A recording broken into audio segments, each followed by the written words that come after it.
कैसे हो आप? बहुत अच्छे। आप कैसे हो? मैं भी बहुत अच्छी हूँ। तो आज हमारे पास एक इंटरेस्टिंग टॉपिक है जो मुझे सुबह सुबह 5:30 बजे जग के तुरंत ध्यान में आया। क्या है? जो ये है कि ऐसा क्यों होता है कि भगवान को, गॉड को, और हम इस पे पहले थोड़े से व्याख्या भी करेंगे कि गॉड और भगवान से हमारा क्या मतलब है यहाँ पर सवाल ये है या टॉपिक ये है कि भगवान को या गॉड को या यूनिवर्सल एनर्जी को, हायर एनर्जी को, डिवाइन एनर्जी को हम बहुत इजीली दुख के टाइम पर याद कर सकते हैं, पर जब हमारे साथ सब अच्छा चल रहा होता है तब हम भूल जाते हैं उनको। ये बहुत लोगों का एक्सपीरियंस होगा, मुझे ऐसा लगता है, मेरा खुद का एक्सपीरियंस है ये।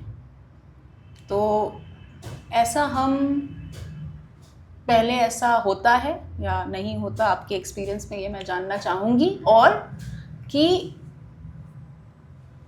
क्या हम कर सकते हैं कि ऐसा ना हो और क्यों हमें वो करने की ज़रूरत है। वो सवाल भी तो गलत नहीं है ना, इंसान डॉक्टर के पास तभी जाता है जब बीमार होता है। हाँ, तो सवाल तो गलत नहीं है, पर उसका जवाब मुझे लगता है बहुत इंटरेस्टिंग हो सकता है। बहुत इंटरेस्टिंग। ये बहुत ही इंटरेस्टिंग टॉपिक है। और आपने जो ये बात कही ना कि दुख के टाइम पे सब लोग भगवान को याद करते हैं, बहुत इजी होता है, बहुत इजी होता है याद करना। मतलब आ ही क्योंकि जाता अब है। मैं कष्ट में हूं तो अब भगवान को ही याद करेंगे, आपको करने की जरूरत अब नहीं। कोई और वो भी मतलब आपने भी एक्सपीरियंस किया होगा कि जब हमारे पास सारे दरवाजे बंद हो जाते हैं तब हम सोचते हैं कि अब कोई दरवाजा नहीं बचा जिस दरवाजे को हम खोलें। तो अब हम एक यूनिवर्सल दरवाजा की तरफ देखते हैं, उसको हम गॉड कहें, भगवान कहें, अलमाइटी कहें, या जो भी कहें, दैट्स कॉल्ड यूनिवर्सल डोर। वो जो यूनिवर्स का दरवाजा है जिसको हम दुख के समय में याद करते हैं। अगर ये बहुत ही इंटरेस्टिंग बात है कि अगर उस दरवाजे को हम सुख के समय में भी याद करें तो दुख नहीं होगा। और इस चीज के लिए एक बहुत ही सुंदर महाकाव्य है रामचरितमानस, बहुत ही पॉपुलर है रामचरितमानस, जो तुलसीदास जी के द्वारा लिखी गई है। रामचरितमानस में तुलसीदास जी ने एक बहुत सुंदर पंक्ति लिखी है कि दुख में सुमिरन सब करे, सुख में करे न कोई, और जो सुख में सुमिरन करे सो दुख काहे होए। कितना इंटरेस्टिंग बात है। ये जो आप कहना चाह रहे हो ये कोई नई बात नहीं है। नहीं। इस बात को तो मतलब बहुत पुराने जमाने में ऋषियों ने कहा है। ट्रू प्रॉब्लम्स ह्यूमैनिटी के सारे पुराने ही हैं। हाँ, कोई ह्यूमैनिटी के पास ऐसा कोई नया प्रॉब्लम नहीं है, सारे प्रॉब्लम्स हमारे पुराने हैं। और ये बहुत अच्छी बात है क्योंकि हमारे सारे प्रॉब्लम्स पुराने हैं, हमारे पास सारे प्रॉब्लम्स के सॉल्यूशंस भी हैं, पर सवाल आता है उनको अपने लाइफ में अप्लाई कर पाने की। तो हम इसको थोड़ा काट देते हैं, अगर ज़रूरत पड़ी तो हम इस एपिसोड को 2 भाग में भी करेंगे। हो सकता है हमें ज़रूरत पड़े, हो सकता है हम 30-40 मिनट्स में रैप अप करते तो हम नहीं करेंगे। पहला पार्ट जो मैं चाहती हूँ हम दोनों अपने अपने एक्सपीरियंसेस से आंसर करें कि गॉड क्या है। हमने थोड़ा सा वर्ड्स और बता दिया, पर मैं पहला ये एक थोड़ा सा टाइम लेना चाहती हूँ क्योंकि बहुत लोगों से मैं मिलती हूँ जो कह देते हैं मैं तो नास्तिक हूँ। हाँ, तो मैं नास्तिक हूँ, मैं भगवान में नहीं मानता। और उसमें उनका कहना कोई गलत नहीं है, बचपन में मैं खुद ये कहती थी। जब मैं ये कहती थी एट द सेम टाइम मैं खुद मंदिर में जाकर बैठती थी, तो ये कॉन्ट्रडिक्शन उस बच्चे को नहीं समझ आता था कि तुम अगर कह रहे हो कि तुम नास्तिक हो, तुम मंदिर में क्यों जा रहे हो, बट एक्चुअल में ये कॉन्ट्रडिक्शन नहीं है। ये कॉन्ट्रडिक्शन नहीं, पर हम एज बच्चे ये मानते थे कि ये कॉन्ट्रडिक्शन है। तो पहले आप बताएं। देखो, जब हम भगवान की चर्चा करते हैं ना, ये बड़ा उलझा हुआ विषय है। ऐसे समझो ना, मतलब एकदम गुत्थे की तरह बना हुआ। एक्चुअली ये उलझा नहीं है, वो इंसान के दिमाग में उलझा दिया है। अब देखो, हम अलग अलग जो शब्दों की चर्चा करते हैं, चाहे वो गॉड हो, चाहे वो भगवान हो, चाहे वो अल्लाह हो, चाहे वो ईश्वर हो, चाहे वो कृष्णा हो, जीसस हो, अलग अलग जो नामों से पुकारते हैं, इसमें आपने सब रिलीजियस नाम दिए। ये सारे के सारे अलग अलग रिलीजियस नाम जिसको आप कहते हो, या अलग अलग पंथ के नाम है।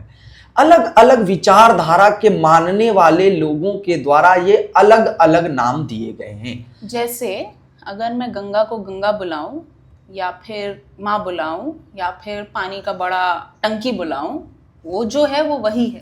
वो जो है वो वही है। और जब हम यहाँ पर चर्चा कर रहे हैं गॉड की, ये गॉड कोई अलग चीज नहीं है जिसको हम लोग अलग मानते हैं। सबसे इंपॉर्टेंट चीज ये है कि हमने इसको अपने आप से अलग कर दिया है। हमने इसको एक अलग आइडेंटिटी के रूप में रखने की कोशिश किया है, लेकिन एक फॉर्म और शेप हमने हमारे से बाहर बना दिया है। बट ये समझने की जरूरत है कि वो कोई अलग चीज नहीं है। वो जो चीज है वो हर जगह हर चीज में व्याप्त है। पर जो आप जो कह रहे हो वो बात सच है कि वो हर जगह हर चीज में व्याप्त है, बट हम ये भी नहीं कह रहे हैं कि ये गलत है कि हमने उनको किसी रूप फॉर्म में डाल दिया है। नहीं, वो अच्छी बात है, एक मेंटेन रहता है। जैसे इसका एक एग्जाम्पल हो सकता है कि आपके डे टू डे के खर्चे के पैसे होते हैं और फिर आप एक अमाउंट ऑफ पैसा किसी बैंक में या किसी लॉकर में डाल देते हो, वो अब है। तो जब हम एक एनर्जी को किसी रूप फॉर्म में डाल देते हैं, किसी नेम में डाल देते हैं, तो वो बरकरार रहती है। हम ये नहीं कह रहे कि आप उनको पूजना छोड़ दो। अगर आपके लिए वो रास्ता सही है या आपका मार्ग वही है तो आप वो भी करो। हाँ, क्योंकि रिलीजन से एक अंदर से एक डिसिप्लिन भी आता है।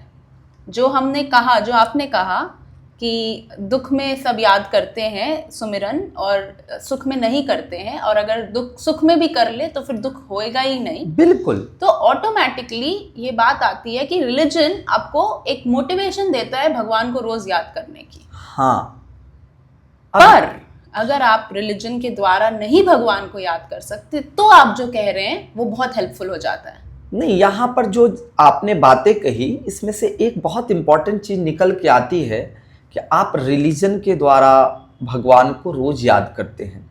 अब यहाँ पर फिर से एक प्रश्न आती है कि हम भगवान को क्यों याद करते हैं? रिलीजन के द्वारा ही भगवान को याद करते हैं, उसका मूल कारण क्या है?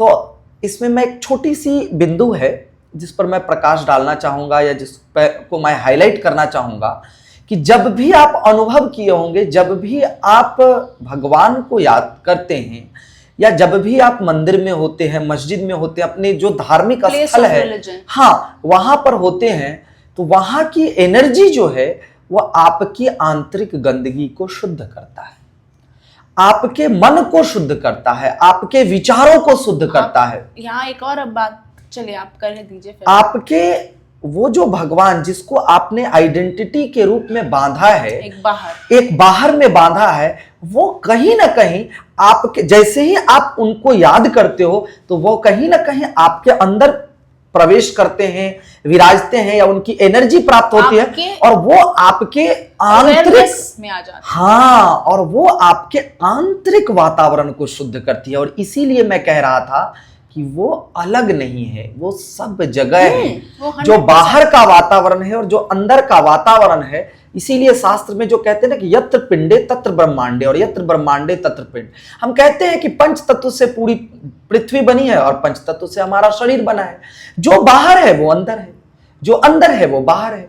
आपकी जो लाइफ लॉन्ग प्रैक्टिस है बोथ विथ रिलीजन, क्योंकि आप एक वैसे फैमिली में पैदा हुए जहाँ रिलीजन को माना जाता है, एंड देन विथ योग, उसके कारण शायद आप कुछ गैप नहीं एक्सपीरियंस आपके एक्सपीरियंस में आया। जो वैसे लोग बड़े हुए जिनके फैमिली में रिलीजन इम्पॉर्टेंट नहीं था, या स्पिरिचुअलिटी या रिलीजन दोनों में से कोई भी इम्पॉर्टेंट नहीं था, उस गैप को भरने के लिए एक दो बातें मैं सिर्फ कहना चाहूँगी। क्योंकि मेरा बैकग्राउंड वैसा था, मेरे लाइफ में रिलीजन मैंने नहीं चुना, बट मैं हर रिलीजन को मानती हूँ, बट स्पिरिचुअलिटी को मैंने खुद से चुना। वो जो गैप आता है, जो आपने कहा कि वो अंदर और बाहर सेम है, जब एक लॉजिकल माइंड मतलब बहुत लोग लॉजिकल माइंड के होते हुए ये नहीं जानते कि वो लॉजिकल माइंड के हैं। जब एक इंसान जो प्रूफ के बेसिस पर सिर्फ काम करता है, प्रूफ के बेसिस पर 2 + 2 4 है अगर, तो 2 एप्पल और 2 एप्पल, अब मैंने गिना 1 2 3 4, ये जब काम हुआ तभी मैंने माना कि 2 + 2 4 है। सिर्फ किसी टीचर ने कह दिया 2 + 2 4 है तो इससे मेरा पेट नहीं भरा, मेरा मन नहीं भरा। जो इंसान, और ज़्यादातर लोग आजकल इस बैकग्राउंड से आते हैं, उस इंसान के लिए ये समझना ज़रूरी है कि ये जो आपने अंदर की गंदगी की बात की वो कौन फैलाता है फिर। ये एक बहुत इंपॉर्टेंट सवाल आता है उस इंसान के लिए, क्योंकि मैं तो सब सही कर रही हूँ अपने दिमाग से, मुझे लगा कि मुझे ये करना चाहिए, मुझे लगा ये नहीं करना चाहिए। तो यहाँ मैं, और मुझे डेफिनेटली अब लग रहा है कि ये 2 एपिसोड का पॉडकास्ट बनेगा, यहाँ मैं एक बात कहना चाहती हूँ कि जब हमने भगवान के अलग अलग नाम दिए, एक अच्छा तरीका जो मैंने एक्सपीरियंस किया है उन नाम देने का, लाइट एंड डार्कनेस भी है। मतलब लाइट जो आपको इस कॉन्सेप्ट ऑफ यूनिवर्स, इस कॉन्सेप्ट ऑफ गॉड, इस कॉन्सेप्ट ऑफ डिवाइन एनर्जी के पास ले जाता है, डार्कनेस जो आपको उससे दूर ले जाता है। बिल्कुल। ये जो डार्कनेस है, इसको आप अंदर की गंदगी की बात कर रहे हैं। यस। और जैसे ही आप उस पर एक बाहर का प्रकाश डालते हो, वो अंदर की गंदगी साफ होने लगती है। तो ये डार्कनेस फिर भी आती कहाँ से है?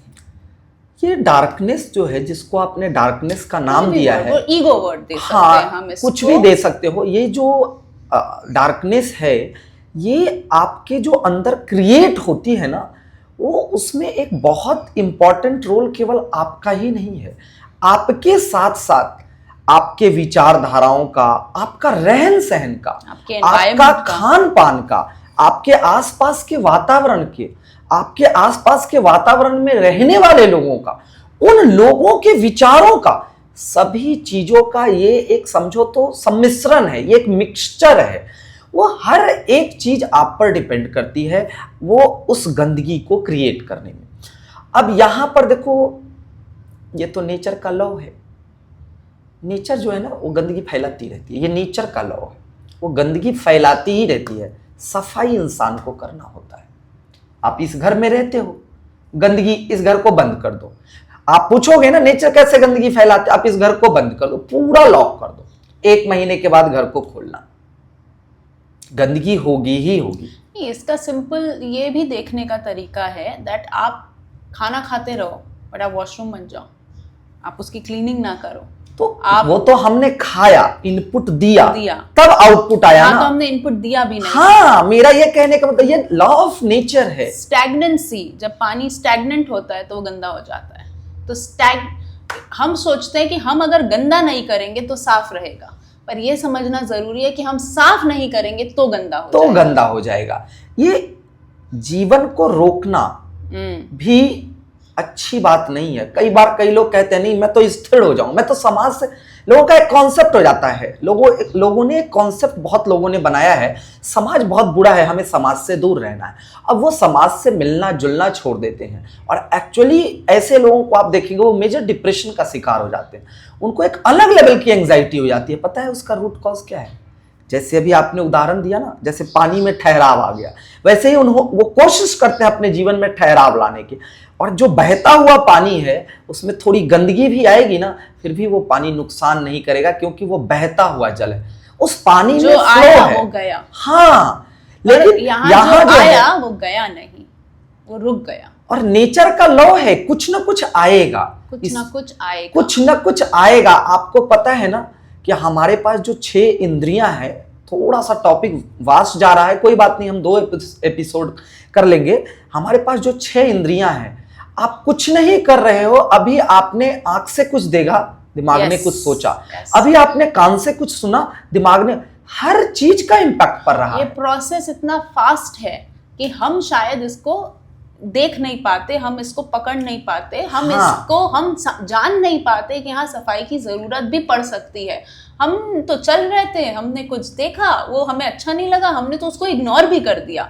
इतना भी अगर हम देख ले, फिर भी हम नहीं समझते कि कुछ ना कुछ इंप्रेशन बनता ही है। बिल्कुल बनता है। और वो जो इंप्रेशन, जो विचार जो क्रिएट हो रहे हैं, चाहे वो एटमॉस्फेयर का प्रभाव हो, आसपास के वातावरण का हो, आपके खाने का हो, आपके पीने का हो, एनी इनपुट, हाँ, एनी इनपुट जो आपको लाइट के तरफ नहीं, और जैसे हमने प्रीवियस एपिसोड में बोला, मुक्ति के तरफ नहीं, माया के, डार्कनेस के तरफ, हाँ, माया की तरफ लेकर जा रहे हैं, उस इनपुट को हम आने से कभी कभी नहीं रोक सकते, और बहुत लोग बहुत टाइम रोक नहीं सकते, पर हम उसकी सफाई जरूर कर सकते हैं। हाँ, ये सबके हाथ में है, ये सबके हाथ में। हम दोनों काम कर सकते हैं, हम दोनों काम कर सकते हैं। पहला काम क्या कर सकते हैं? नहीं मन, हम बहाव रखते हैं। सबसे पहली इंपॉर्टेंट चीज है, जैसे पानी बहता रहता है और दूर दूर से जो नाला या जो भी अलग अलग जगहों से उसमें गिरते रहते हैं।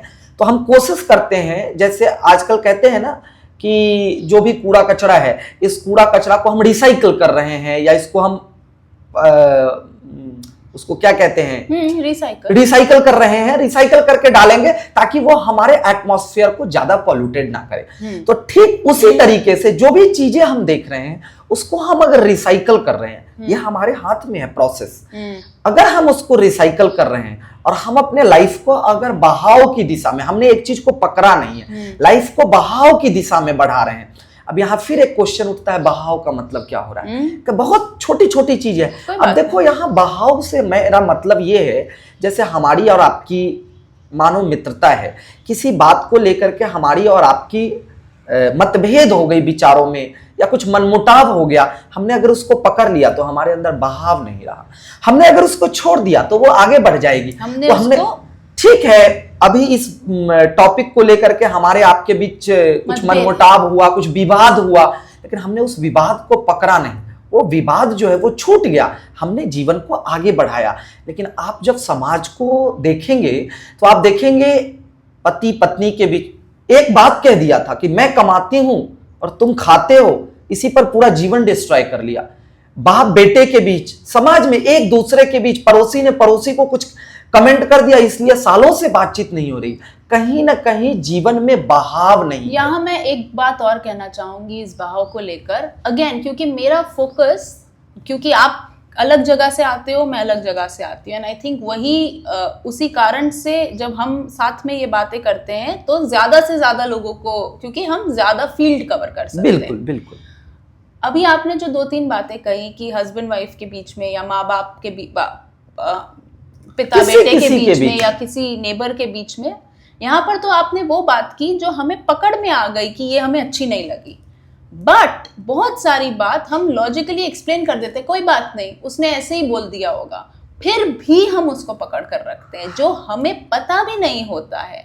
इसलिए ये जो सफाई है, इसलिए ये जो constant effort towards going to the light, ये कांस्टेंट का क्या मतलब है उस पर हम नहीं बाद में घुसेंगे, बट ये एक consistent and active effort, not inactive कि बस वो तो हो ही जाएगा, वो हो ही नहीं जाएगा, आपको उसको करना पड़ेगा। जस्ट लाइक आपकी जैसे एज होती होगी, एज बढ़ती रहेगी, आप हेल्दी रहोगे नहीं, आपको अपने आप को हेल्दी बनाना पड़ेगा। चाहे आपने अपने आप को हेल्दी बनाने या रखने के लिए कोई भी रास्ता अपनाया, आप सिर्फ वॉक पर गए, आपने खाना ही लाइट खाया, आपने योगा किया, आप जिम गए, आपने कुछ भी किया जो आपके बॉडी को, जो आपके सिस्टम को सूट किया, वो आपने किया, पर आपको कुछ करना होगा।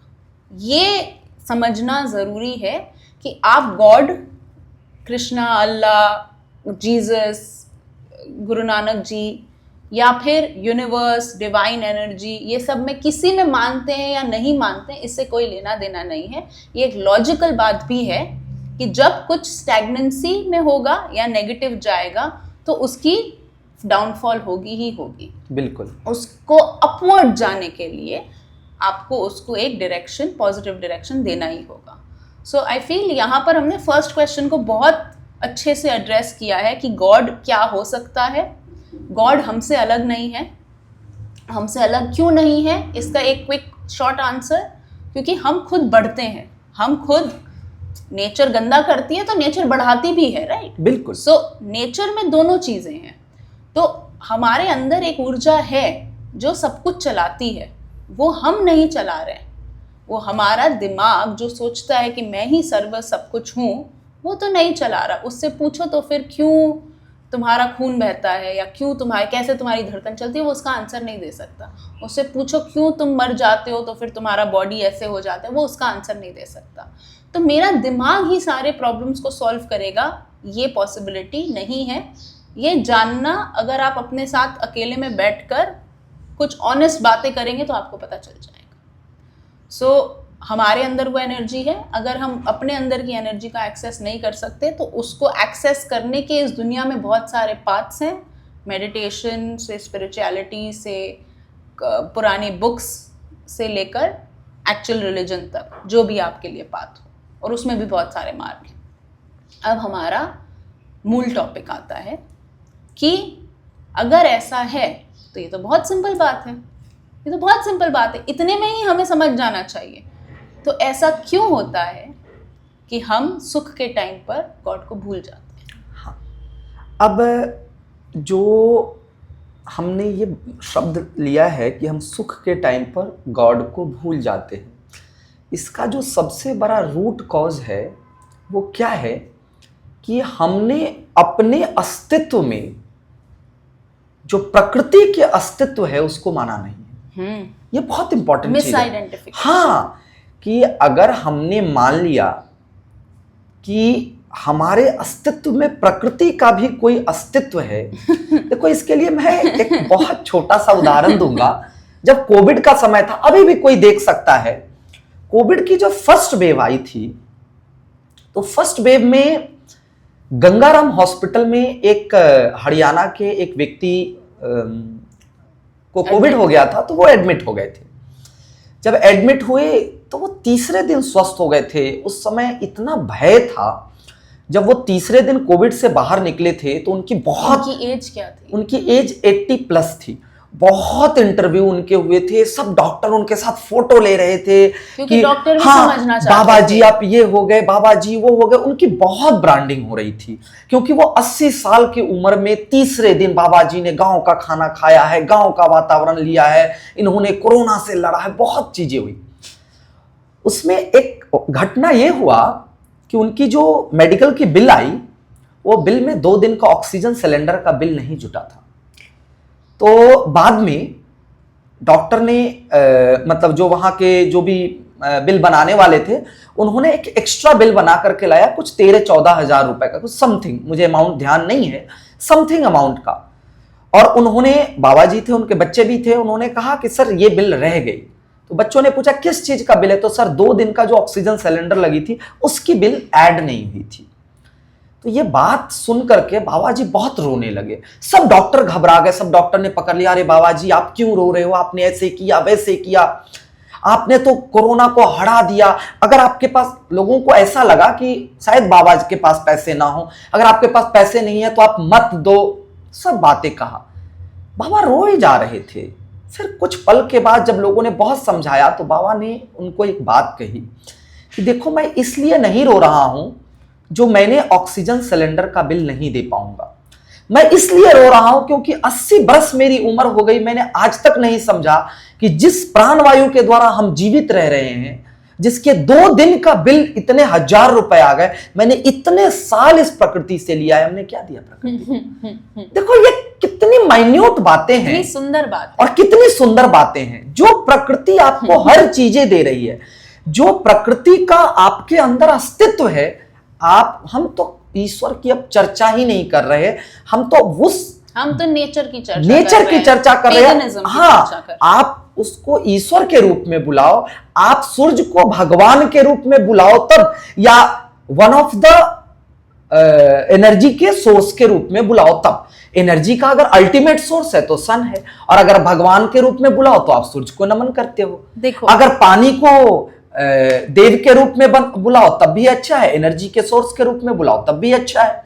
वो जो बाबा ने जो एक्सपीरियंस किया, मैं उसको बहुत ये स्टोरी मैंने आपसे पहले 1-2 बार सुनी हुई है, बट मैं उसको इतने गहराई से, वो उसने मुझे इतना अंदर टच नहीं किया था जितना आज किया, क्योंकि वो बात इतनी सच है। क्योंकि ऐसा नहीं है कि गॉड कोई रहस्य है, ऐसा नहीं है कि इसको ढूंढोगे तब मिलेगा। वो इतना ऑब्वियस है कि जब आपको वो मिलेगा आपको लगेगा यार मैं कहाँ था, मैंने इसको कैसे नहीं देखा, ये तो कितना ऑब्वियस था।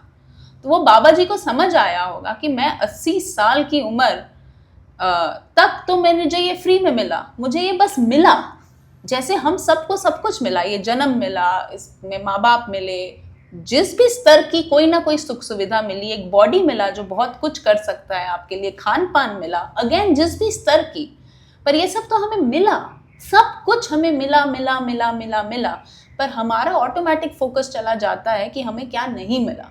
और उस क्षण में उस बाबा जी को रियलाइज हुआ, मुझे उनकी स्टोरी सुनकर रियलाइज हुआ कि ये सब मिला, और जब वो नहीं था तो वो सोचो वो कितने महंगे में मिला, बट इतने टाइम वो फ्री में मिले। इमेजिन अगर उनको 80 साल हर बार हर क्षण उस ऑक्सीजन के उस रेट से पैसे देने होते। तो आपने जो दुनिया पैसों के बारे में बना दी, आपने जो दुनिया सक्सेस के बारे में बना दी, और आप सक्सेस को पैसों के टेबल पर तोलते हो, पैसों के मेट्रिक पर तोलते हो, आप समझो वो सक्सेस, वो रियल खुशी नहीं है। और ये भी एक बहुत बड़ा कारण है कि लोग गॉड कॉन्सेप्ट, जिसकी हमने आगे अच्छे से चर्चा की, उससे दूर जा रहे हैं, क्योंकि वो गलत चीज को गॉड मान के बैठे हैं। हाँ, गलत चीजों में खुशियों को ढूंढ रहे हैं, गलत चीजों में सक्सेस को ढूंढ रहे हैं। जो मैंने एक्सपीरियंस किया, उसके बाद एक सिंपल कंक्लूजन मैं ये निकालूंगी कि खुश रहना सक्सेसफुल होना है।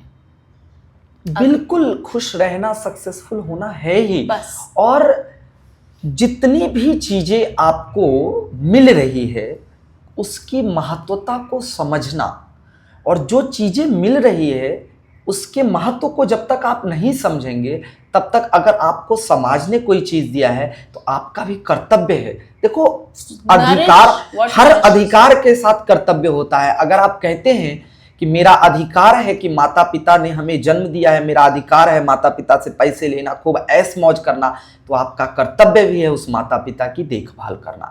ठीक उसी तरह से अगर आप इस प्रकृति में रह रहे हो, अगर आपका अधिकार है इस प्रकृति से, इस वातावरण से ऑक्सीजन ग्रहण करना, तो आपका कर्तव्य है उन पेड़ पौधे की देखरेख करना। अगर आप इस प्रकृति में रह रहे हो, पेड़ पौधे के साथ साथ अलग अलग जानवर हैं, अलग अलग डिफरेंट क्रिएचर हैं, यहां पर डिफरेंट, अगर हम पेड़ पौधे और बाकी चीजों को छोड़ दें, सिर्फ मनुष्य की बात करें, तो अगर आपने बचपन से लेकर आज तक इस समाज से बहुत कुछ सीखा है, इस समाज के लोगों के एक्सपीरियंस से अच्छे और बुरे बहुत सारी चीजों को सीखा है, तो क्या आपका कर्तव्य नहीं बनता आने वाली पीढ़ी को अच्छाई और बुराई बताए?